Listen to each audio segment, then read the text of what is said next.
A mysterious offer for Lucky Spencer. The tension builds as an unexpected visitor arrives at Bobby Spencer's establishment, asking for Lucky Spencer by name. This peculiar encounter leaves Lucky puzzled, prompting him to ask, "Do I know you?" The visitor, however, seems well acquainted with Lucky's reputation and purpose, adding an air of intrigue. Could this be tied to Sonny Corinthos' recent interest in Lucky's future? Sonny, after a heated sparring session with Lucky in the boxing ring at Volanino's gym, had expressed a desire to assist him professionally. The stranger's proposal might be the lifeline Lucky needs to find stability in Port Charles. After years of emotional turbulence and professional uncertainty, this opportunity could be the anchor that keeps him rooted in the town he's often felt torn about leaving. But as tempting as the offer might seem, it raises deeper questions. Who is behind this, and what might they gain from Lucky's involvement? Is this merely a job offer, or is there an underlying agenda? Lucky stands at a crossroads, where accepting or declining could shape his future in unforeseen ways.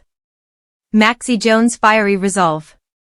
Meanwhile, Maxie Jones is the embodiment of determination, her voice ringing with conviction as she confronts someone she holds accountable for a grievous wrong.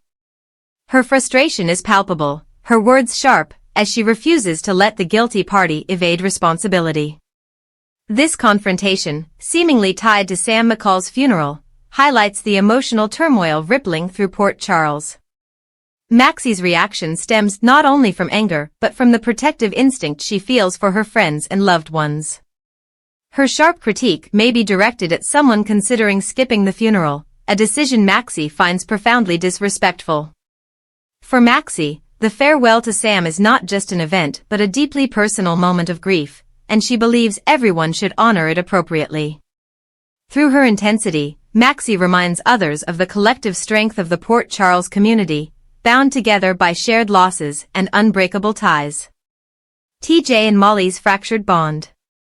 At the Davis residence, the air is heavy with grief as Molly Lansing Davis confronts her partner, TJ Ashford. Dressed in black, they struggle to reconcile their emotions. Molly's sharp words, "You know I needed you," are both a plea and a reprimand. TJ, distracted by his own efforts to comfort her, seems oblivious to the significance of his recent lapses. Adding to the strain is the coinciding grief over baby Irene's passing and the fresh wound of Sam's death, which casts a shadow over Molly's recent birthday. This moment lays bare the fractures in their relationship, brought on by compounded losses and unresolved emotions. Molly's anguish reflects not just her sadness but also the unmet expectations she feels from TJ, whose efforts to support her come too little, too late. As the couple navigates their shared grief, the question remains, can they repair their bond, or will these events drive them further apart? The unfolding mystery of Sam's death. As preparations for Sam McCall's funeral continue, the mystery surrounding her death deepens. Alexis Davis and Christina Corinthos Davis, clad in somber black, grapple with their sorrow as they ready themselves for the day ahead. Sam's sudden passing remains unexplained. Her heart attack following a successful liver donation to Lulu Spencer has left her loved ones searching for answers. Only days earlier, Sam had been vibrant and healthy, embodying strength and selflessness. The tragedy has left the Davis family reeling. Alexis's quiet despair is matched by Christina's simmering frustration. Both are desperate for clarity but must face the day's sorrow head-on. For them, the funeral is not just a goodbye but a moment of reckoning.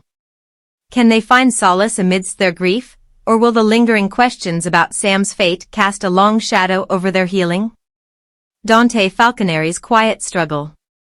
Elsewhere, Dante Falconeri confides in his trusted friend Cody, his voice weighed down by the enormity of his loss. The death of Sam, with whom he shared a complicated yet significant bond, leaves Dante unmoored. While Cody offers comforting words, suggesting they can face anything together, Dante remains unconvinced. The unanswered questions about Sam's death, tied to her selfless liver donation, gnaw at him, leaving him feeling powerless. For Dante, the funeral represents not just a farewell but an emotional gauntlet. He must confront his grief head-on while supporting others who loved Sam. Cody's unwavering support offers a glimmer of hope, but even the strongest friendships cannot erase the pain of loss. For now, Dante's only choice is to face each day as it comes, navigating life without the person who once anchored him. Joselyn and Kai's complicated dynamics. In a surprising turn, Port Charles University football star Kai Taylor makes an unexpected visit to the apartment shared by Jocelyn Jacks and Trina Robinson. His question catches Jocelyn off guard. Does she think Trina might be interested in him? The query, layered with subtext, stems from a heated argument the two shared at Volanino's gym, which left an impression on Kai. Yet, Trina seems less than enamored, brushing off Kai's advances with a resolve that baffles Jocelyn. Jocelyn, harboring admiration for Kai's athletic achievements, struggles to understand why Trina isn't similarly charmed. Kai, while charismatic, reveals himself to be preoccupied with sports and clueless about academics, having shirked a crucial group project involving Trina. For Trina, Kai represents everything she wants to avoid: immaturity, distraction, and entitlement. The dynamic between the three adds complexity to their lives, with Jocelyn caught between admiration and loyalty to her best friend. Drew, Nina, and Jason. An uneasy trio. Finally, Drew Quartermain finds himself in a challenging position as he prepares for Sam McCall's funeral. Sharing a history with both Sam and Jason Morgan, Drew feels the tension rising when he informs Nina Reeves, his companion for the day, that Jason will undoubtedly attend. Both men were once married to Sam and fathered her children, making their shared grief a potent and complicated experience. Drew remains uncertain about the reasons behind Jason's previous confrontation, a mystery that continues to unsettle him.